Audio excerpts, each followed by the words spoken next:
अस्सलामुअलैकुम नाज़रीन, मैं हूं आपके साथ उस्मा एजाज खान। न्यूज़ कैफ़े में मैं कहूँगी आपको खुश आमदीद। कैसे हैं? ठीक ठाक, खैरियत के साथ, मोहब्बत के साथ, प्यार के साथ अपने दिन का आगाज़ कर चुके होंगे।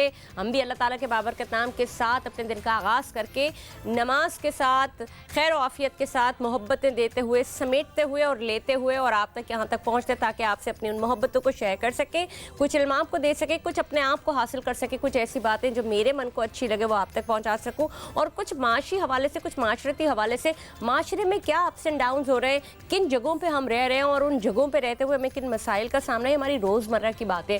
लेकिन जब भी बात महंगाई के हवाले से आती है तो सबसे पहले हमारा ध्यान जाता है कि अशिया खुरनोश की कीमतों में इजाफा कितना हुआ है और क्यों हुआ है, उसकी वजह क्या है। उसकी सबसे बड़ी वजह सबसे पहले फ्यूल में जब इजाफा होता है, पेट्रोल की कीमतों में इजाफा होता है तो अशिया खुरनोश की कीमतों में भी खुद ब खुद इजाफा होता है। उसका रीज़न क्या है? लोग कहते हैं कि जी कहाँ वो तेल बढ़ रहा है तो अशिया खुरनोश क्यों बढ़ रही है। उसका रीज़न ये होता है कि जब भी कभी पेट्रोल बढ़ता है, जो मोबिलिटी होती है, गाड़ियों की मोबिलिटी होती है, जो सामान को एक जगह से दूसरी जगह ले जाने के लिए जो लॉजिस्टिक सफ़र की जाती है, उसमें उसकी कीमत को ऐड ऑन कर लिया जाता है। इस तरह से जो प्राइसेस है वो हाइक कर जाती हैं और वो ऊपर जाने लगती है। तो इसीलिए ये जो महंगाई का एक तूफ़ान होता है, एक जम्मे गफ़ीर होता है, जब बोतल से जिन निकल आता है पेट्रोल का, उसके बाद ये जिन सबको हड़प कर जाता है, खा जाता है। तो जनाब ये सारी बातें, ये जो मैंने आपको ख़बर बताई थी, उस खबर के हवाले से इसको अगर थोड़ा सा प्रोलॉन्ग करूँ कि फरवरी के महीने में 1 फरवरी से फिर ओगरा की जानिब से इस बात की हिदायत जारी की गई है कि लगता ये है कि फिर पेट्रोल की कीमतों में 3 रुपये का इजाफा कर दिया जाएगा। और ये लगता नहीं है, जब भी कभी खदशे की बात की जाती है तो वो यकीनन होता है। तो बहरहाल आप लोग तैयार हो जाइए। अभी शायद कुछ दिन पहले 1 या 2 रुपये का इजाफा हुआ है, तो बहरहाल ये चीज़ें चलती ही रहती हैं। तकलीफ ज़रूर है, लेकिन क्या करें, इन चीज़ों के साथ ही हमें इस दुनिया में या इस मुल्क में रहना है और इससे नबरद आज़मा होने के लिए हमें कोशिशें क्या करनी है और किस हद तक हम इसको अपनी ज़िंदगी को बेहतर बना सकते हैं। याद रखिएगा, एक बात बहुत ही अहम है जो मैं हमेशा सोचती हूँ और हमेशा मैं इस बात पर अमल करने की भी कोशिश करती हूँ कि अपनी पीस ऑफ माइंड के आगे किसी और चीज़ को आगे आने ना दें। अगर आप हेल्दी होंगे, अगर आपका दिमाग हेल्दी होगा तो आपकी सोच अच्छी होगी, आप बेहतर तौर पर अपने लिए काम कर सकेंगे। अब वो ज़माने चले गए, लोग ये सोचते थे कि जी अभी उसको भी पूछना है, उसको भी पूछना है, अच्छी बात है, दूसरों का ख्याल रखना, दूसरों को पूछना बड़ी अच्छी बात है, लेकिन सबसे पहले अपना ध्यान और अपने आप का ख्याल रखना बेहद ज़रूरी है। बड़े मज़े की बात है, अभी मैं प्रोग्राम से पहले प्रोड्यूसर्स बात कर रहे थे कि जब अमेरिका में लाइट जाती है तो हम कुछ और देखते हैं, जापान में लाइट जाती है तो हम फ्यूज़ेस देखते हैं, अमेरिका में लाइट जाती है तो पावर जनरेशन एक ही जा रही होती है, पाकिस्तान में लाइट जाती है तो सबसे पहले बाहर भागते हैं कि सिर्फ हमारे घर की गई हुई है या कि पूरे मोहल्ले की गई हुई है। जब पूरे मोहल्ले की गई हुई होती है तो पता नहीं क्यों हम सुकून का सांस लेते हैं। शायद उसकी वजह ये होती है कि हम कहीं डर रहे होते हैं कि कहीं हमारे घर की जो इलेक्ट्रिसिटी केबल्स है उस पर कोई फॉल्ट ना आ गया और फिर एक लंबा टाइम लगेगा, इससे हम डरते हैं। लेकिन जब एक जम्मे गफीर के ऊपर कोई प्रॉब्लम या मुसीबत आती है तो वो मिलकर मुकाबला करते हैं। लेकिन इसके साथ साथ ही जब हमारे घर का बच्चा अगर कुछ कम नंबर लेके पास होता है तो हम उसको थोड़ा सा छुपाने की कोशिश करते हैं, नहीं उसके ऊपर बात करते हैं। हमें ज़्यादा तकलीफ ये होती है कि फलाने के बच्चे के कितने नंबर आए, या जब अगर किस्मत के साथ हमारे बच्चे के कोई बहुत अच्छे नंबर आ जाए तो हमें इसकी फिक्र हो जाती है कि उसके बच्चे के कितने नंबर आए या उसके बच्चे के कितने नंबर आए। ये जो एक रेस की एक तगदो है ना जिसमें भागे चले जा रहे हैं, ये बहुत ही तकलीफ दे है। मैं कहती हूँ कि ज़िंदगी में हर चीज़ को उस ऑप्शन के तौर पर रखें और ऑप्शनल रखें चीज़ें। पढ़ाई आपके शऊर को बेदार करती है, लेकिन पढ़ाई को मैं बार बार कह रही होती हूँ कि एक ज़माना था, यानी आज से 1-1.5 साल पहले या 2 साल पहले या उससे और बहुत पहले, मैं अपनी ही सोच की बात बता रही हूँ कि मेरी सोच का ज़ाविया काफ़ी हद तक बदल चुका है। मुझे लगता है कि पढ़ाई के साथ साथ पढ़ाई आपके शऊर को बेदार करती है। पढ़ाई ये किताबों का रट्टा लगा देना या एग्ज़ाम पास करना पढ़ाई हरगिज़ भी नहीं है।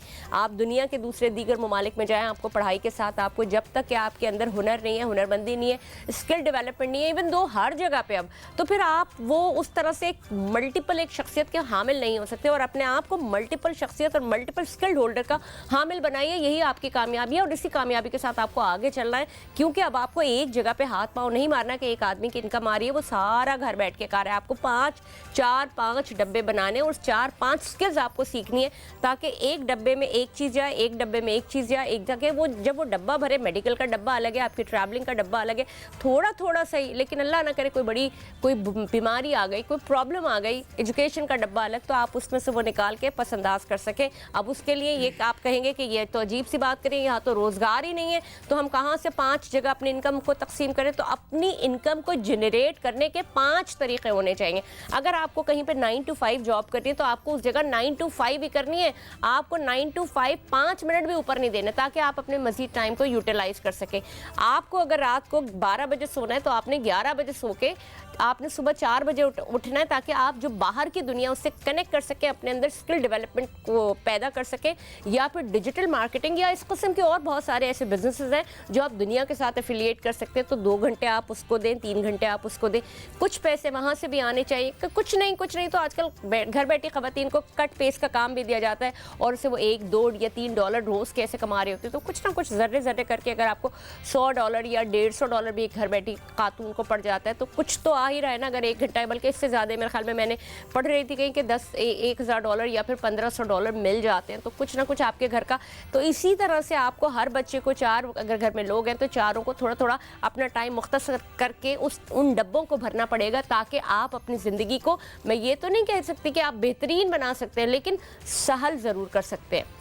तो जनाब टॉपिक की जानिब आएंगे। बात जब सहल करने की करते हैं तो जब हम सड़कों पे, रोड्स पे जा रहे होते हैं, हम देखते हैं कि सिग्नल्स पे हमें इतने सारे भिखारी जो बैगर्स होते हैं वो मांग रहे होते हैं, और हम देखते हैं कि ख्वाजा सराओं के एक जम्मे गफ़ीर होता है, कभी वो इधर से आ जाते हैं, कभी वो उधर से आ जाते हैं, और बहुत तेज़ी के साथ आपके गाड़ी के दरवाजे को नॉक कर रहे होते हैं, या बाइक वालों को बिल्कुल हिला के बात कर रहे होते हैं। तो जो सिंध हाई कोर्ट है उसकी जानिब से एक फैसला आया कि इनके खिलाफ कार्रवाई की जाएगी। कि क्या कार्रवाई करेंगे मुझे नहीं समझ आता, और किस हद तक कार्रवाई जो है वो कारगर साबित होगी। अगर आप ये देखें कि आपने भी सुना होगा और मैं भी, आपको ज़रा खबर है ये भी, कि सऊदी अरब में भर के जहाज़ भर के जो बैगर्स जाते हैं, और दुबई में भी इसी वजह से अब उन्होंने वहाँ पे बहुत ज़्यादा सख्ती शुरू कर दी है। लेकिन अभी हालिया मैंने बहुत सारे पाकिस्तानियों को देखा जो कि हरम के बाहर भीख मांग रहे होते हैं। उन्होंने बाकायदा वो एक जगह पर बैठे होते हैं, अलग स्पॉट्स बनाए होते हैं, और वो वहाँ बैठे होते हैं और भीख मांग रहे होते हैं। तो ये एक सिलसिला जो कमाई का, ये भी एक नए किस्म का सिलसिला और धंधा बन चुका है।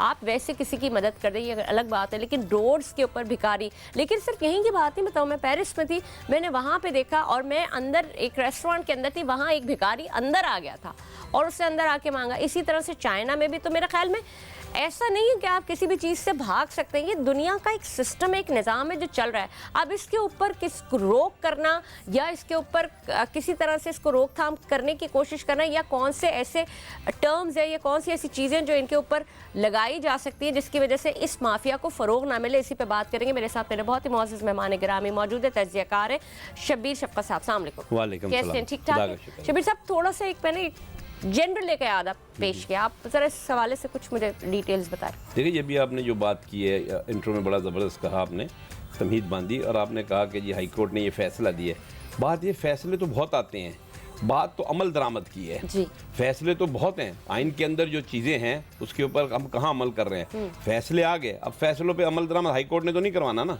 जिन लोगों की जिम्मेदारी है उन्होंने करवाना है। और ये आपने जो कहा है, ये ख्वाजा सरों की एक फ़ौज है, और ये फ़ौज बढ़ती जा रही है, और लोग शौकिया जो इस तरफ आ रहे हैं, एक तो कुदरती तौर पे ख्वाजा सरा होते हैं, एक जो है शौकिया बन रहे हैं, और वो आप देखिए गैर अखलाकी हरकत कर रहे हैं, और उससे क्या हो रहा है, जराइम भी बढ़ रहे हैं, और माशरे के अंदर बिगाड़ आ रहा है, और जो लोग जो हैं गलत रास्तों पर जा रहे हैं, और इसको रोकने की सख्ती से ज़रूरत है।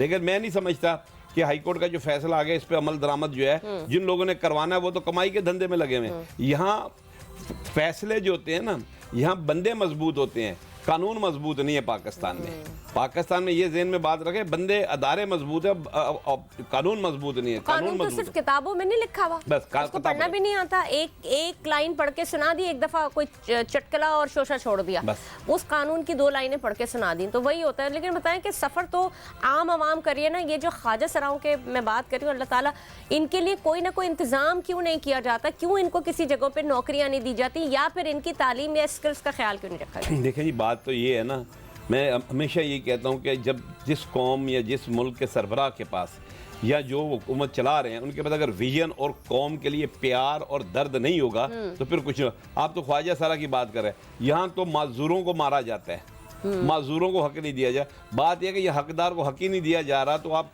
ख्वाजा सरों का रोना क्या हम रोएंगे? बिल्कुल सही, क्योंकि चीज़ें तो सारी मौजूद है। पाकिस्तान दुनिया का वाहिद मुल्क है जिस पे खुदा की बड़ी नेमत है, बड़ी बरकतें हैं, समझिए। लेकिन यहाँ बदकिस्मती है कि जिन लोगों के हाथ में ये हुकूमतें हैं, मुल्क है, वो जो है ईमानदार और वो सच्चे नहीं है, वो अपने सिर्फ खानदान और अपने लोगों को पाल रहे हैं। वरना पाकिस्तान में ख्वाजा सरा इस तरह भीख ना मांगे, इस तरह धक्के ना खाएं।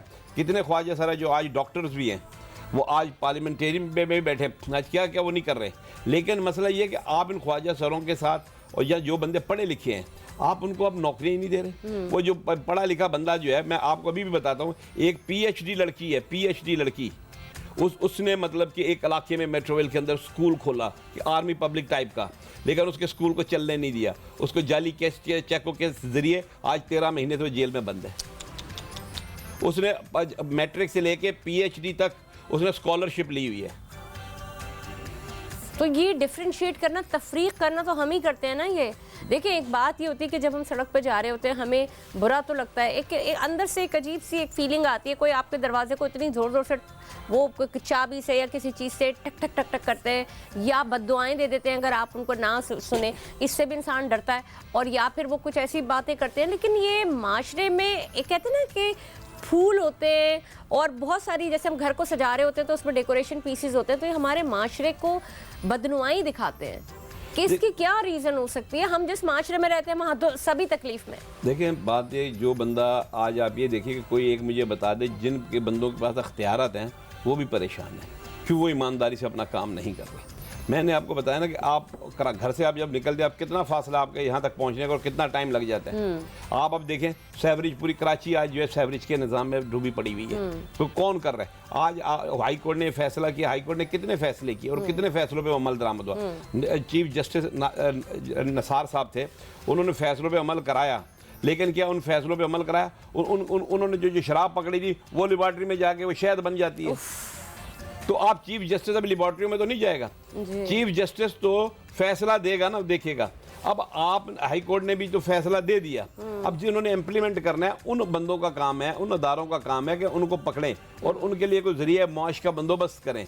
और आप देखें हर गली हर मोहल्ले के अंदर एक यलगार है ये ख्वाजा सरों की, और फिर ऐसी तंजीमें बन गई हैं NGO जो इनके ज़रा इनको सपोर्ट करती है। क्यों? उनके बाहर से पैसे आते हैं, उनकी फंडिंग आती है। अच्छा, मुझे ये भी बताएं कि एक टाइम था, एक वक्त था जब हम छोटे थे, हमें इतनी ज़्यादा नज़र नहीं आते थे।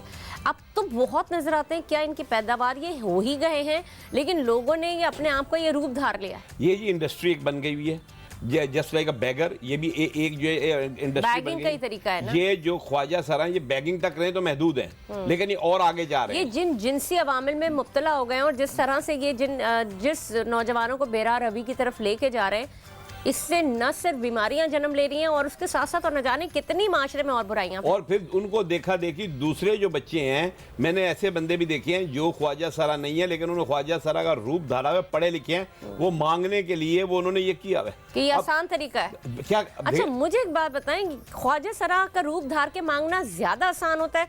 आप देखिए कोई औरत खड़ी हुई है, सड़क पे खड़ी हुई है, बूढ़ी है या नहीं भी बूढ़ी है, वो मांग रही है, उसको भी लोग दे रहे हैं। कोई अपना छोटा बच्चा लेके खड़ी हुई है, उसको भी मांग रहे। अल्लाह न करे झूठे जख्म लगा लेते हैं और ऐसी चीजें कर देते हैं। मतलब समझ नहीं आ रहा होता कि ये झूठ की दुनिया के ऊपर कायम हम किन रस्सों पे जा रहे हैं, और हम उनको दे भी रहे होते हैं या धुतकार भी रहे होते हैं। अब वहाँ पे एक चीज़ का हमें ख्याल आता है, मैं अपनी बात बता रही हूँ, कि जो तुमसे मांगे उसे धुतकारो नहीं। कुरान में जो तुमसे मांगे उसे धुतकारो नहीं है, खामोशी से या आराम से, लेकिन इंसान को चिढ़ पैदा कर रहे होते हैं। ये देखिए, ये आपको इतना जो है इमोशनल कर देते हैं कि आपको बद्दुआएं देंगे, आपके ऊपर चढ़ाई करेंगे, आपको कोसेंगे, आप मजबूर हो जाएंगे देने के लिए। अब आपको मैं बताऊं, मैं उस दिन बैठा हुआ था इधर पंजाब चुरंगी के पास एक दोस्त के साथ, तो एक मौलाना साहब आए बारिश, वो अब एक बच्चे के साथ कि जी दे, मैंने कहा जी माफ़ कीजिएगा। हाँ। थोड़ी देर के बाद मैंने देखा कि वो अपने बीवी बच्चों को लेके मोटरसाइकिल से घसीटते हुए मेरे साथ वाले टेबल बैठ के खाना खा रहे हैं।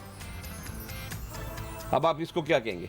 बात यह कि ख्वाजा सरा का जो मसला जो है ना, ये एक बहुत ही ख़तरनाक सूरत हाल अख्तियार कर गया और हमारी हुकूमत किसी तरह से भी इस चीज़ को गौर नहीं कर रही।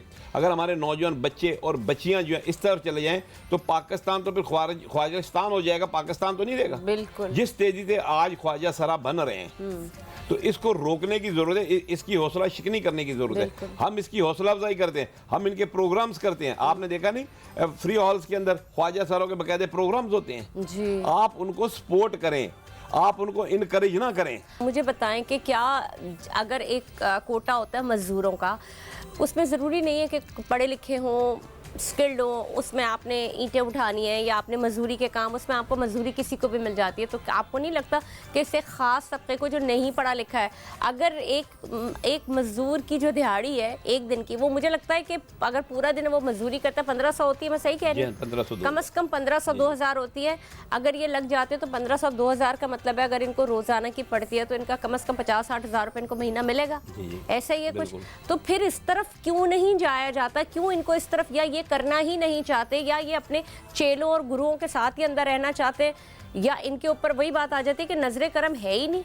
देखिए जी, उनका माइंड ही ये नहीं है, मजदूरी वाला माइंड ही नहीं है, ख्वाजा सरा का माइंड नहीं है। जो ख्वाजा सरा मेहनत वाले हैं वो मेहनत कर रहे हैं, आपको बता रहा हूँ कि डॉक्टर्स भी हैं, सब कुछ है, लेकिन ये इसके अंदर भी क्लास सिस्टम है। एक जो है बिल्कुल उनका काम ही जो है कि जिनसियात की तरफ जाना है और रियानियत फैलानी है और मांगना और खाना और बस करना है। दूसरे जो फैमिली वाले वो पढ़ते हैं, वो आगे बढ़ते हैं और इनको बचाते भी है, लेकिन मसला सिर्फ ये है कि हम इनको जो है इनकरेज जो कर रहे हैं ना हम लोग, स्टेज पे ला के प्रोग्राम्स बड़े बड़े करके, हमें ये नहीं इनको करना चाहिए। हमें इनको सपोर्ट ज़रूर करना चाहिए, लेकिन हम इनको जिस तरह हाईलाइट्स करते हैं फ्री हॉल में बड़े बड़े प्रोग्राम्स करके, पूरी पुलिस लगा के, फ्री हॉल में जो आपने बताया कौन लोग कराते हैं? भाई ये एनजीओज हैं, एनजीओ हैं उनकी, उनको बाहर से फंडिंग्स आती हैं, क्योंकि बाहर जो तंजीमें जो बैठी हुई हैं जो ख्वाजा सरों को सपोर्ट करती हैं, वो जो यहाँ ख्वाजा सरों को सपोर्ट करते हैं वो उनको फंड्स करते हैं। ये तो हमारी गवर्नमेंट्स को चाहिए ना देखना। हमारी गवर्नमेंट तो इस चीज़ पे नहीं आ रही, हमारी गवर्नमेंट तो एक ही चीज़ के पीछे लग जाती है। हम देखें पाकिस्तान में, मैंने आगे भी कहा कि पाकिस्तान के पास दुनिया की बेहतरीन फौज है, पाकिस्तान में दुनिया का बेहतरीन अनाज है, मौसम है, सब कुछ है, अवाम है पाकिस्तान की सबसे बेहतरीन, लेकिन सबसे बड़ी बात यह है कि हम एक दूसरे को बर्दाश्त नहीं करते, हम मेहनत पे यकीन नहीं रखते, हम शॉर्टकट्स का रास्ता इख्तियार करते हैं। जो बंदा मुजरम है, जो बंदा, आप किसी के खिलाफ FIR आज कटवा दें, आप जाएं, गरीब आदमी की नहीं कटेगी, उसके 50 मसले होंगे। अमीर आदमी किसी को भी बोले मेरे साथ इसने ये किया, फौरन FIR कट जाएगी, वो बंदे का तो कैरियर, आज एक ये भी बता दूं कि नौजवानों का कैरियर तबाह हो रहा है, जाली FIR जातियात पे आ रही है। जब वो बच्चे जेल में जाते हैं, जब वापस आएंगे तो वो क्या बनेंगे? They will be criminal. आप इस चीज को भी नहीं रोक रहे। आप पुलिस के अंदर जो है इस्लाह लाने की जरूरत है कि ऐसे लोगों, आप FIR काटने का भी एक तरीका रखें, तो जब आपके पास कोई कंप्लेन आती है पहले उसकी इन्वेस्टिगेशन करें उस बंदे की, कि ये बंदे का क्या, उसका सारा डेटा निकाले, सारा करें। आज अगर ये ख्वाजा सरों का ये जो सिलसिला जो चल रहा है, अगर इनका एक लाएअमल बनाया जाए, एक इनकी स्ट्रेटेजी बनाई जाए कि भाई हर इलाके के अंदर, जिस इलाके के अंदर ख्वाजा सरा होगा उस इलाके के UC नाज़म के खिलाफ भी कार्रवाई होगी, उस मस्जिद के इमाम के खिलाफ भी कार्रवाई होगी। यानी कि अगर उस इलाके का ख्वाजा सरा भीख मांगता हुआ पकड़ा गया, इस तरह की कोई बिल्कुल उस इलाके या किसी और कार्रवाई में मुलव्विस, नहीं, जो ख्वाजा सरा भीख मांग रहा है या ख्वाजा सराना कोई और बंदा भी भीख मांग रहा है, तो उसकी जिम्मेदारी उस इलाके के UC के ऊपर होनी चाहिए, क्योंकि जनरल मुशर्रफ साहब ने जो UC निज़ाम बनाया हुआ है, 8 काउंसलर हैं, 8 काउंसलर के उनको वॉच नहीं कर सकते। अगर आप ये देखें रोडों के ऊपर खड़ी होकर रात के 2-2 बजे तक औरतें भीख मांग रही हैं, उनमें बहुत मजबूर भी होती हैं, वहां से अमीर भी गुजर रहा है, मजहबी रहनुमा भी गुजर रहा है, सियासतदान भी, क्यों नहीं उनको पूछते? तो होना ये चाहिए जिस इलाके के अंदर ख्वाजा सरा भीख मांग रहा है, जिस इलाके में कोई ऐसा कोई वाकया हो रहा है, उसका नाज़म जो है जिम्मेदार हो, उसका SHO जिम्मेदार हो, और फिर अमल दरामद होगा। वरना आप खाली सिग्नलों उस वक्त महदूद रहेंगे तो उससे कुछ नहीं है। सिग्नलों के अलावा ये हर जगह मुसीबत खड़ी कर रहे हैं ख्वाजा सरा। अच्छा, मुझे भी बताएं कि हमने हम जब कुरान भी पढ़ते हैं तो हम उसमें बड़ा वजाहत और फसाहत के साथ बयान होता है इनके हवाले से भी, लेकिन मैं आपको एक बात बताऊं कि जो पुराने वक्तों में होते थे, आपने देखा होगा जो हमारी हिस्ट्री है, तारीख़ है, बाबर का ज़माना, अकबर का, उस ज़माने में ख्वाजा सराओं को घरों के अंदर रखा जाता था, क्योंकि वो महरम होते थे, मतलब उनके लिए, औरत के लिए भी, मर्द के लिए भी, और वो किचन संभाल रहे होते थे। अभी भी हम कितने सारे ऐसे टर्किश ड्रामे देखते हैं जहाँ पे हम देखते हैं कि वहाँ पे लोग होते हैं और उनको उमूर में शामिल किया जाता है घरों के। और जब हमने कुरान में भी पढ़ा है कि इनसे आपको ख़तरा नहीं है, आप इनको, इनके घरों के साथ आप बेपर्दा भी रह सकते हैं।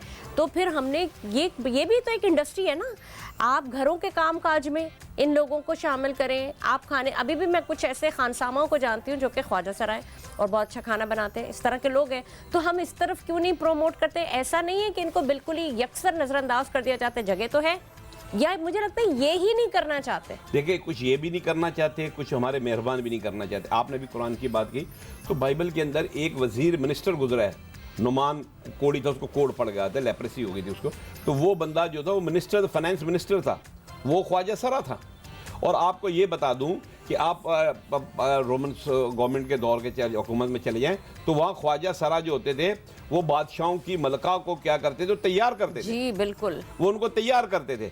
ख्वाजा सरा आज भी आप देखें, ख्वाजा सरा को आप अगर देख ले तो ब्यूटिशियन से ज्यादा वो खुद तैयार होकर आती है। लेकिन आप ये देखें कि आज भी जिनमें जरा भी इस किस्म की चीजें होती हैं, इस तरह की खसूसियात होती है, ख्वाजा सराओं वाले वो दुनिया भर में मेकअप आर्टिस्ट हैं कि चल वही रहा है ट्रेंड। लेकिन जहाँ मेहनत वाला काम देखें, दुनिया भर में जितने आप मेकअप आर्टिस्ट देखें उनमें से 80% जो है वो जो मेल हैं वो इसी तरह के उनकी।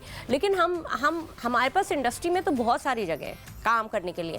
अब मतलब एक वही घरों के काम काज करने हो गए, मजदूरी हो गए, काम का तो कोई ऐसी बात नहीं है कि काम नहीं हो रहा है, लेकिन या तो वो खुद काम नहीं करना चाह रहे या उनको उस बुराई पे लगाया गया है या बिल्कुल दे वांट लाइक कि इजी मनी आ जाए। बात दरअसल ये जो है ना, ये मैं समझो इसमें भी क्लास सिस्टम है।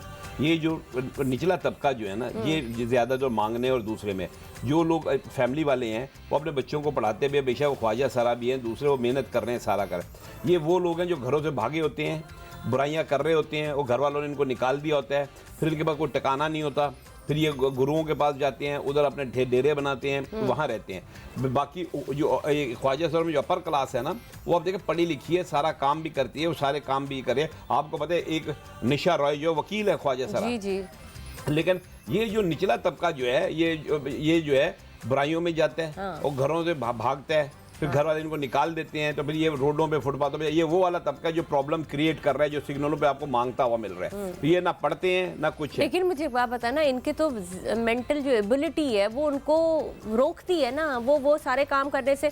जहाँ तक मुझे पता है कि इनके अंदर से एक हुड़क उठती है कि इन्हें बाहर भागना है, अपने गुरुज क्या है ये सब कुछ। दरअसल ये जो रोडों पे सिग्नल से मांगने वाले मोस्टली, मैं सॉरी टू से, ये जो है ना सिर्फ मांगने तक ही नहीं होते, बल्कि ये जो है ना ये गैर अखलाकी हरकत वाले लोग जो हैं ये ज़्यादातर ये हैं। और आपको यही बता दूं कि ये इन्होंने बाज़ लोगों को इनसे शादियां की होती हैं, उनको कहते हैं कि आप हमारे साथ शादियां करें, आप घर में मर्दों को बोलते हैं आप बैठे, हम आपको कमा के देंगे।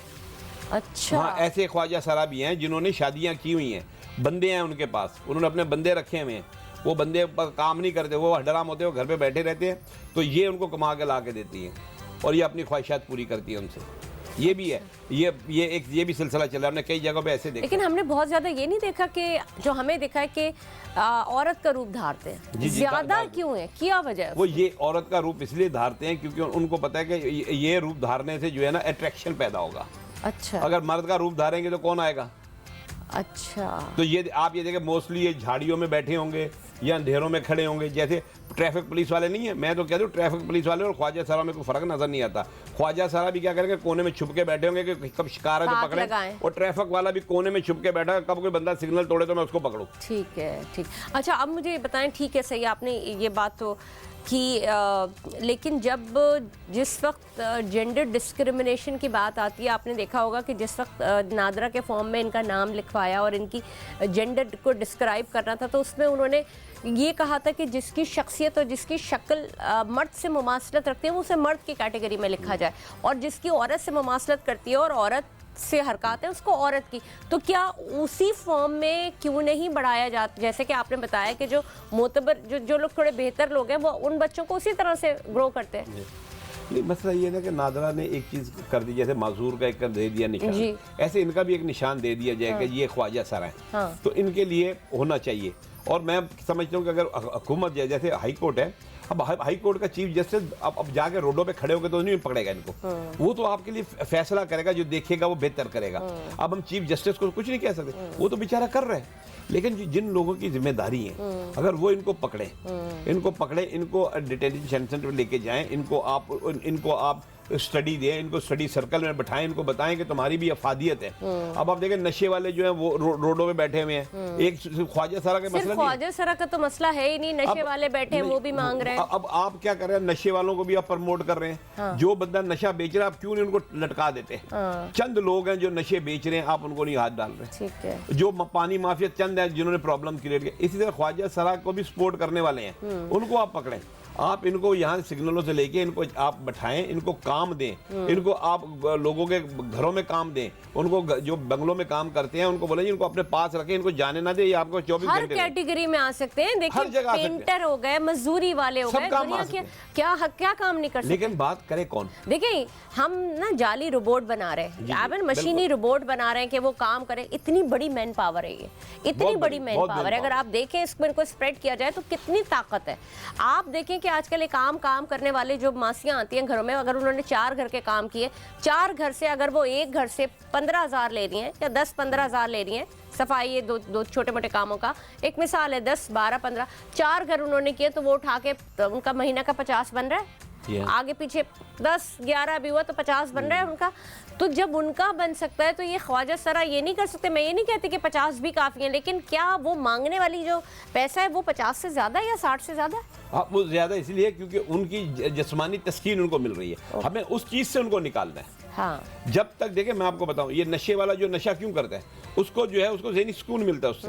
अगर हम उसको उस नशे से निकाल देंगे और उसको हम इज्जत की जगह पे लेके आएंगे, उसको काम में लगाएंगे, उस तरफ ये जिनसी तस्कीन के लिए जो ये हरकतें कर रहे हैं। अच्छा, ये जो अब सिंध हाई कोर्ट ने जो ये बात की है और ये जो फैसला दिया, मुझे बताएं इनका करेंगे क्या? चलें उनको सबको उठा के, बैगर्स हो गए, फकीर हो गए, ये हो गए, ख्वाजा सर, इनको उठा के लॉकअप पे डाल दें? नहीं, लॉकअप पे नहीं डालें। क्या इनके करें? लिए आप सेंटर्स बनाएं। हाँ। सेंटर्स बनाएं, उनके ऊपर आप मेहनत करें, उनकी काउंसलिंग करें, उनको आप मेहनत करें। अगर आप चाहते हैं कि बाइज्जत शहरी बने, अगर आपने ये कहा जी आपने उठा के उनको जेल में, कितने ऐसे हैं, नाम नहीं लेना चाहते, NGOs हैं बड़ी बड़े कराची के अंदर, वो मुंशियात वालों को ले जाते हैं, उनको केयर नहीं करते, वो वहाँ से भाग जाते हैं। अच्छा, तो NGOs भी तो इसके ऊपर काम कर सकती हैं, जहाँ के वो अगर ये नाच गाने के प्रोग्राम करा रही हैं, उनको एंटरटेन करने के लिए करा रही हैं, तो क्या वो उनके इंस्टीट्यूट नहीं बना सकती ताकि वो एक काबिल एक करामत शहरी बन सके? वो उनका मकसद ये है, उनका मकसद ये है कि प्रोग्राम किए,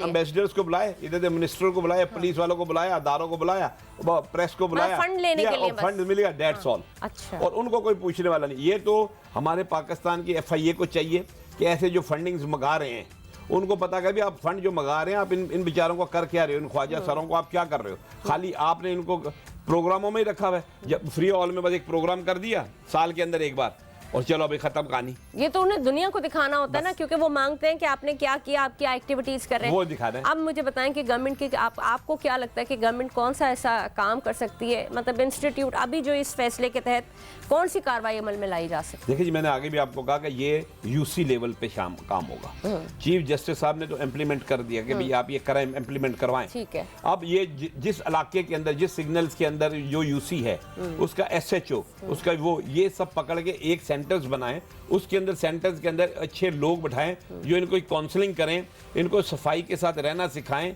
इनके अंदर इनकी मेडिकेशन करें, बिल्कुल इनकी मेडिकेशन करें, ताकि इनके अंदर से जो वो बुरी ख्वाहिशात हैं, जन्म ले रही है, वो खत्म हो। अच्छा, यहीं पे सवाल आता है कि बहुत जल्दी जो सेक्स को चेंज किया जा रहा है, इस पे रोक नहीं होनी चाहिए? ये लाजमी होनी चाहिए। ये नौजवान लड़के ये जो है, ये अपना कितने लड़के हैं जो मतलब के ख्वाजा सरा बन रहे हैं, हाँ। ऑपरेशन हो रहे हैं, ऑपरेशन होके, और मैं बहुत सारी जगहों को जानता हूँ जहाँ ऑपरेशन हो रहे हैं, लोगों ने बताया कि ये ऑपरेशन हो रहे हैं। लेकिन मसला सिर्फ ये है कि हम इस चीज़ को कंडेम करें, हम इस चीज़ को जब हम सख्ती से पेश आएंगे तो तब बात होगी। अगर हम इसको ढीला छोड़ देंगे, सुस्ती से करेंगे तो फिर कुछ, लेकिन मसला ये करे कौन, इसके लिए मेहनत चाहिए। अच्छा, जैसे इस हवाले से बताइएगा कि हमने पहले ये आवाज़ें हमें वेस्ट से आना शुरू हुई, ये जो मैंने इससे पहले बात की, फिर हमें इंडिया में भी इसकी मरमरिंग हुई। अब कहीं ना कहीं हमारे जहन में ये आने लगता है कि कहीं अल्लाह ना करे यहाँ भी ये सब कुछ ना होना चाहिए। ये इसका दीन हमारे मतलब हर मजहब में इसकी क्या रियलिटी है? देखिए जी, हम हर बात को दीन के अंदर नहीं ला सकते। हाँ। बात चीज़ें ऐसी होती है कि जो आपको एथिक्स से हाँ। अब आप देखें ना, ये कोई मजहब भी आपको ये नहीं कहता कि आप मर्द से मर्द शादी करें या औरत से करें। हाँ। ये आप लोग जितनी तरक्की कर रहे हैं, आप उसको ज़्यादा आप अपने आप ब्रॉड माइंडेड बोल रहे हैं, शायद ये है। जब आप खुदा के साथ आप टकराएंगे ना, तो फिर उसका अंजाम मौत ही होती है। जबकि अल्लाह ने और किताबों में लिख दिया गया कि हमने हर एक को जोड़ों की शक्ल में पैदा किया, एक मर्द और एक औरत, एक निज़ाम है ये। इस निज़ाम से डिविएट करना, तो ये तो गवर्नमेंट इनको प्रमोट कर रही है ना, तो ये आज़ादी का इस्तेसाल है। तो ये जो प्रमोट कर रहे हैं, तो वो भुगत भी तो रहे हैं। आज आप देखें ना, यूरोप का क्या हाल है, आप यूरोप का हाल आप देखिए क्या है। हम अगर यूरोप को फॉलो कर रहे हैं तो हमारा क्या हाल है। हमें तो देखने का खुदा क्या कह रहा है, हमने उसको देखना है। हमारी सोच क्या है, हम ये नहीं देख रहे अगर हम दूसरों की कॉपी करेंगे तो हम बिल्कुल उससे भी गिरे हो जाएंगे। तो उसकी ये दूरदर्श नताइज हैं, ये जो कुछ भी आज सड़कों पे लोग खड़े हैं ना मांगने के लिए, ये इनके एडवांसमेंट क्या है? कभी आपने सोचा है? हम भी सोचते हैं कि अभी तक तो पहले कहीं हुजरों में थे, कहीं गली कुचे में कोई एक नजर आ गया, अब वो सड़कों पे आ गया, अब वो इतने भर गए, अब इनका अगला स्टेप जो हमें डर लगता है कि इस सतह पे ना आ जाए। अब आपको एक बात बता दूं, बात तो है रसवाई की, लेकिन बताना लाजमी है। अब आप देखिए, ये ख्वाजा सरों की इतनी बड़ी ताकत हो गई हुई है, ये हमने इतना इनको ताकतवर कर दिया हुआ है कि अब ये पुलिस स्टेशन में जाकर हमला करते हैं और अपने बंदों को अगवा करते हैं, और जब नहीं इनकी बात सुनी जाती तो ये अपने कैमरे से बिल्कुल बरहना होके तो वीडियोस बनाते हैं। इससे बढ़कर हमारे लिए डूब मरने का क्या? इनके पास तो वो सेंस ही नहीं है ना जिसको आप ये देखिए, आप मुझे बताएं, आप बरहना होकर आप सोशल मीडिया पे वीडियोस चला रहे हैं पुलिस स्टेशन में। हम अपनी लाख हमारी पुलिस बुरी हो, हमने अपनी पुलिस को जो मोराल उसका नीचे नहीं गिरने देना। मुझे पुलिस से शिकायत है, मैं ऐसा कहता हूँ कि पुलिस हमारी गलत है, लेकिन मैं कहूंगा कि मैं अपनी पुलिस को बेइज्जत करूं? कभी नहीं करूंगा। कि आप थाने के अंदर बैठ के SHO के सामने आप थाने के अंदर आप अपने आप को नंगा कर रहे हैं। अच्छा, फिर इसका ये बात आ जाती है ना कि इसका तरीकाकार आपने बता दिया कि इनके इंस्टीट्यूट बनाए जाए। आपको नहीं लगता कि मेंटल डेवलपमेंट और मेंटल हेल्थ और इनकी काउंसलिंग बहुत जरूरी है? तो यही तो, जब आपके सेंटर्स बनेंगे तो all these things come in that centre. आपको वहां सारी चीजें इनको प्रोवाइड करनी पड़ेंगी, इनकी काउंसलिंग करनी पड़ेगी, इनकी हेल्थ के लिए बात की जाएगी, और इनको जो है, जो इनके अंदर जो बुराइयां हैं उनको उजागर करना पड़ेगा, भाई ये चीजें हैं। अच्छा। वीडियोस के जरिए, काउंसलिंग के जरिए, लेकिन इसके लिए मेहनत चाहिए, और मेहनत करने के लिए कोई तैयार नहीं, कोई इदारा तैयार नहीं। जैसे कि ये हुक्म जारी किया गया कि इनके खिलाफ ऑपरेशन होगा। एक ऑपरेशन होता है जैसे हम जाते हैं जहाँ पथारे लगे होते हैं, डंडे चलाए, आ गए, बुलडोजर चला दिया, आपके जी उड़ गया। इसी तरह से ये जो जब इसकी बात करते हैं तो जहन हमारा ये कहता है कि आएंगे, ऑपरेशन करेंगे, फक्कड़ धक्कड़ करेंगे, ये करेंगे, और वो उनको बंद कर देंगे, उसके बाद वो निकल के फिर तू जो पैसा देगा उसको छोड़ देंगे फिर ऐसे नहीं, और फिर वो भी छूट जाएंगे अल्टीमेटली। लेकिन फिर क्या, फिर वही जो रोड्स या सिग्नल्स वही फिर आमाजगा बन जाएंगे। मैं आपसे यही तो कह रहा हूँ कि उन्होंने तो कहा कि जी ये इनको रोका जाए। अब जो जिनकी जिम्मेदारी है, जिन्होंने इम्प्लीमेंट करना है, उनका काम है ना। लेकिन तो क्या उनको पाबंद नहीं कर सकते ये, और उस पर चेक एंड बैलेंस नहीं हो सकता? Check and balance, that's a point. Pakistan के अंदर जिस दिन चेक एंड बैलेंस हो गया ना, तो उस दिन समझ पाकिस्तान दुनिया का सबसे बुलंद तरीन मुल्क हो गया। क्योंकि पाकिस्तान की किसी ना पार्टी के अंदर ना अदारों के अंदर चेक एंड बैलेंस, स्वाय आर्मी के किसी के अंदर चेक एंड बैलेंस नहीं है। बस सब अपनी खुदरो पौधे की तरह आगे बढ़ रहे हैं, ना कोई सवाल पूछने वाला है, ना कोई जवाब देने वाला है। अब मुझे ये बताएं कि यहाँ से जो एक भारी खेप बाहर जा रही होती है भिखारियों की, क्या उनका नहीं बायोडेटा चेक होता? वो किस मद में जा रहे हैं? वो कौन लोग होते हैं जो यहाँ से जाते हैं? अब देखें, दुबई ने वीजा बंद कर दिया इन्हीं हरकतों की वजह से, सऊदीया ने बंद कर दिया, थाईलैंड ने बंद कर दिया। मुझे बताएं रीजंस क्या है? आप मुझे बताएं, जब आपने बंदे जो एयरपोर्ट में बैठाए हुए हैं FIA के अंदर, वो क्या एग्जाम दे के क्वालिफाइड होकर बैठे हुए हैं? या दुनिया का कोई मुल्क आप मुझे बता दें कि जहां इमिग्रेशन इस तरह की होती है जो हमारे यहाँ होती है? एक इमिग्रेशन काउंटर है, उसके बाद दूसरा काउंटर है, वो पूछेंगे आपसे, वो ये नहीं पूछ रहे भी आप जा कैसे रहे। बात ये उनका काम है माल कमाना। अगर ये मुल्क FIA के अंदर उन बंदों को बैठाना चाहिए, नादरा के ये 2 डिपार्टमेंट ऐसे होने चाहिए, इनके अंदर वो बंदे बैठे हों जो मुल्क के लिए हर वक्त मरने के लिए तैयार हों, जिनका मकसद ही अपनी कौम को बचाना हो। क्योंकि ये 2 जगह ऐसी हैं जहां हमारे लिए हमारी शारग है। क्योंकि एयरपोर्ट से भी अगर बंदा कोई ऐसा गलत क्लियर हो गया तो हमारे लिए मौत है, और नादरा के अंदर भी कोई ऐसा बंदा आ गया तो हमारे लिए मुसीबत है। ये 2 अदारे ऐसे होने चाहिए जिनमें सिफारिश नहीं चलनी चाहिए, पैसा नहीं चलना चाहिए।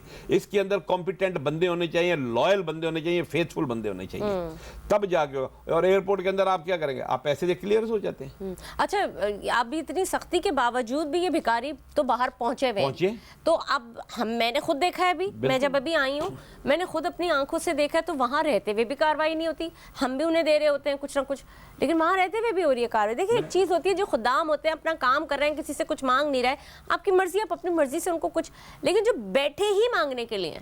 देखिए जी, आप ये देखें, आप मुल्क की बदनामी कहाँ नहीं हो रही?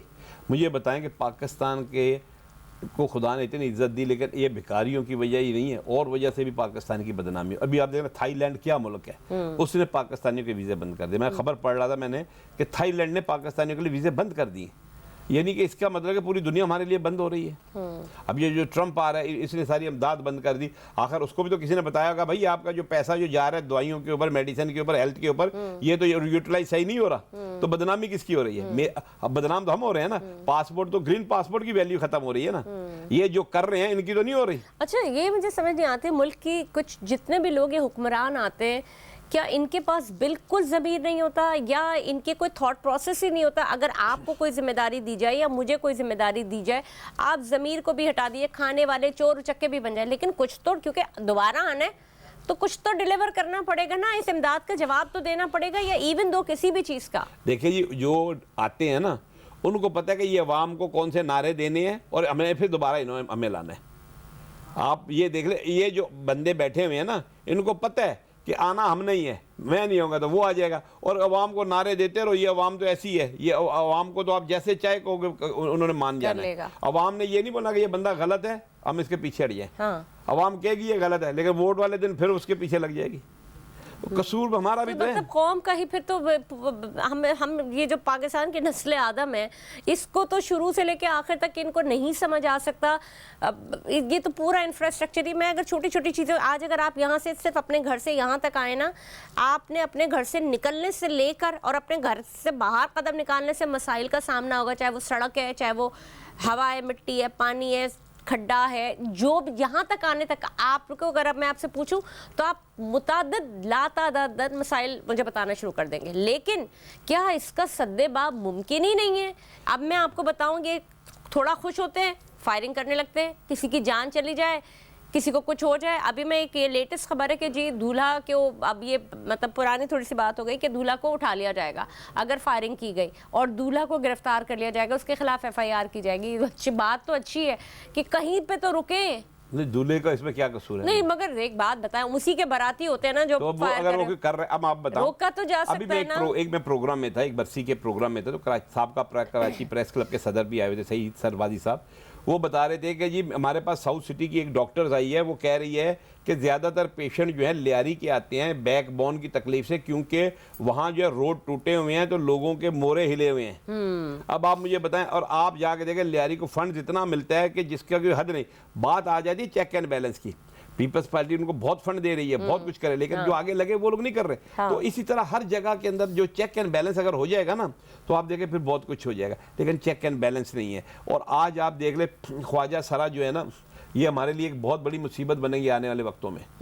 आप ये याद रखें, फिर हर घर के अंदर कोई ना कोई ख्वाजा सरा होगा, क्योंकि इस तरह, क्योंकि ये कमा के ला रहे हैं। अच्छा, वो आपने बड़ी अच्छी बात की कि ज्यादा बुराई ये नहीं है कि वो भीख मांग रहे हैं, लेकिन ज्यादा बुराई ये कि जो इनसे माशरती इक़दार में खराबियां आ रही हैं, ये ज्यादा बुरी, ये ज्यादा चीज है। हाँ, ये तो इसको तो आप कहीं चलो 2-4 रुपए दे के आप जान छुड़ा ही लेते हैं। हाँ, लेकिन ये जो माशरे में फैलती बुराई है, इसको कैसे रोका जाए? अब आप ये देखें ना, आज पहले ये होता था कि आपने कोई अगर कोई ऐसी कोई गलत वीडियोस देखनी है तो उसको आपको VCR लाना पड़ेगा, छुपाना पड़ेगा। आजकल आपको मोबाइल से सारी चीजें हैं। अब आपको बुराई तो आपको रास्ते में मिल रही है, बुराई तो आपको घर आ गई ना। अब आपने उस बुराई को अपने प्रैक्टिकल में लाने के लिए ये ख्वाजा सरों का सहारा लेते हैं। ये इजी वे है, ये इजी वे है, और इससे नौजवान नस्ल तबाह हो रही है। ये टीन एज बच्चे जो है ना इस तरफ जा रहे हैं, ये गवर्नमेंट इस तरफ नहीं देख रही कि कल को उनके अपने बच्चे इस तरफ चले लेकिन बात वही आ जाती है ना शबीर साहब, गवर्नमेंट से तो कोई आसरा लगाना, उम्मीद लगाना बिल्कुल बेकार है। मुझे बताएं कि हम अपने घरों में रहते हुए, हम अब उस आशियाने की बात करते हैं जिसे माँ और बाप संवारते हैं, और वो चाहते हैं कि अपने बच्चों को छुपा के परों में करके, लेकिन ज़माना ऐसा है कि आप उससे, आपको बच्चों को उस चीज़ से निकालना भी है और लड़ना भी सिखाना है, बचाना भी है। तो वो तरीके बताएं कि पेरेंटिंग में हम वो कौन से ऐसे एस्पेक्ट्स को उठाएं जिससे बच्चे का रुझान ना जाए। देखिए जी, पहली बात तो ये कि ये मोबाइल ने जो है ना ये बड़ा काम खराब कर दिया है। कोई बच्चे ऐसा नहीं जिसके पास मोबाइल। अच्छा, तो क्या इस तरह, ये तो देखिए अब मजबूरी है, ये तो आपके पास है, लेकिन क्या आगाही जरूरी नहीं है? आप जब इतना ओपन हो गया तो बात खुल के करें। भाई बात यह है, बच्चों को, माँ बाप को चाहिए कि बच्चों के साथ बैठ के, जिस तरह बाहर वाले होते हैं, बच्चों के साथ बैठ के बात करें, बच्चों को टाइम दें। माँ बाप बच्चों को टाइम नहीं देते, बच्चों के साथ बैठ के टाइम दें, उनके साथ प्रोग्राम्स करें, उनको बाहर लेके जाएं, उनको, ताकि बच्चों का रुझान ये मोबाइल से कम हो। उनको उनकी अफादियत बताएं, उनको बताएं कि बेटा फ्यूचर क्या है, किस तरह का करना है। माँ बाप इस तरफ नहीं आ रहे, माँ बाप खुद मोबाइल से लेके बैठे हुए हैं, तो बच्चे क्या करेंगे? और ये मैं आपको बता रहा हूँ, ये मैं आपको आज मुझे लिख लें, खुदा ना खास्ता, खुदा ना आने वाले वक्तों में कहीं ऐसा ना हो कि हर घर में एक ख्वाजा सरा पैदा हो जाए, क्योंकि ये नौजवान जो बच्चे जो हैं ये जब ये बुराई करते हैं ना तो फिर ये बुराई को भी दूसरी जगह इसको भी ट्रांसफर भी करते अच्छा, हैं। अब मेरे पास एक बहुत अहम सवाल है क्योंकि प्रोग्राम का वक्त, अब जो मर्दों में इम्पोर्टेंसी आ रही है वो ना चाहते हुए भी ऐसी गैर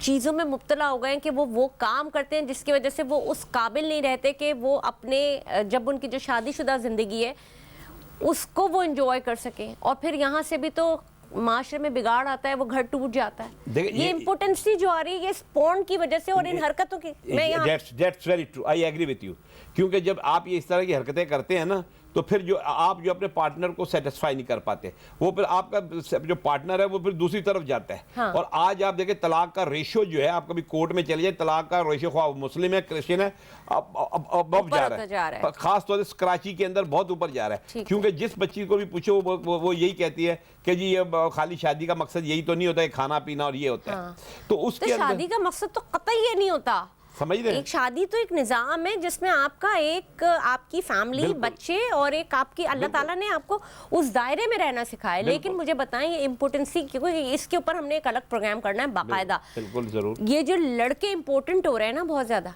वो गैर अखलाकी हरकतों की वजह। बिल्कुल बिल्कुल, वो इस काबिल रहते ही नहीं है। देखिए जब आप इन चीज़ों की हरकतों में जाते हैं ना, गैर अखलाकियों में, तो फिर आप लीगल तरीके से जो प्रोसेस है उसको अमल नहीं कर पाते, और जब आप वो अमल नहीं कर पाते तो फिर आपके जो पार्टनर्स हैं वो आपसे सेटिस्फाई नहीं होते, और वो फिर गलत वो दूसरे रास्ते पे जाए, उसकी जिम्मेदारी आप पे है फिर। बिल्कुल, और फिर वो आप इल्जाम औरत पे लगा देते हैं, फिर आप इल्जाम औरत पे लगाते हैं, माशरा खराब हो रहा है, तबाह हो रहा है। तो क्या माँ बाप की भी जिम्मेदारी नहीं है? हम ये बात ये करते हैं कि एक तो चीजें देखें, अब चीजें इतनी ओपन है, बच्चों को अच्छा बुरा घर से समझाना, इवन दो ये बातें भी कि आप ये करोगे तो इसके ये नताइज होंगे, ये करोगे तो ये नताइज होंगे, लेकिन इसके साथ साथ जब शादियां होती हैं, मैं अब चूंकि मौजू निकल ही गया है, तो क्या इसके ऊपर भी ज़रूरत इस बात की नहीं है कि इससे पहले कि औरत बांझ है और उसको तलाक दे दी जाए, या इससे पहले कि मर्द इम्पोर्टेंट है उससे छुटकारा हासिल कर लिया जाए, एक टेस्ट पहले से रखा जाए जैसे थैलेसीमिया का? ये कुछ चीज़ें ज़रूरी नहीं है कि बाद में बिगाड़ पैदा हो तो पहले इस पर काम कर लिया जाए। देखिए जी, अगर ये चीज़ें तो हैं, ये तो कहा गया है हाँ। कि शादी से पहले ये टेस्ट होने चाहिए। हाँ। लेकिन बात ये होती है कि जो लोग होते हैं ना, जब कोई देखते हैं ना मालदार फैमिली है, तो वो बोलते हैं, वो फिर बोलते हैं हो जी लड़की को फटाफट कर दो, फटाफट कर दो, फटाफट कर दो। वो फिर वो ये नहीं देखते, वो इस चीज़ को नहीं देखते कि लड़की का आगे जाके दूसरे दिन ही तलाक हो जानी है। मैंने ऐसे घर देखे हैं जिनकी शादियाँ 3 दिन नहीं चली और तलाक हो गई हैं। इस पे फिर इंशाल्लाह कभी बात करेंगे, लेकिन चूंकि प्रोग्राम का वक्त बड़ा कम है, लेकिन ये इतना एक सेंसिटिव टॉपिक है, ये तो बहुत, और इसके ऊपर बात करना, क्योंकि इससे जुड़ी जो बाहर की बच्ची आ रही है उसकी ज़िंदगी ख़राब हो जाती है। और एक दफ़ा माँ बाप के लिए ये दुख ज़रूर है कि शादी नहीं हुई, अगर उसमें कोई वाकई मसला है ताकि उसके ऊपर फिर काम किया जा सके, ठीक है, बजाय इसके कि वो शादी होने के बाद शादियाँ टूटे। तो जनाब आज के प्रोग्राम में हमने कोशिश की थोड़ा सा कि इस तरफ निशानदेही कराई जाए, जिन मसाइल का सामना है उन मसाइल से कैसे निकला जा सकता है, नबरद आज़म हो सकता है। लेकिन प्रोग्राम में वक्त की कमी की वजह से प्रोग्राम में अब तक के लिए इतना ही। मैं हूँ आपके साथ उस्मा एजाज खान। पाकिस्तान जिंदाबाद।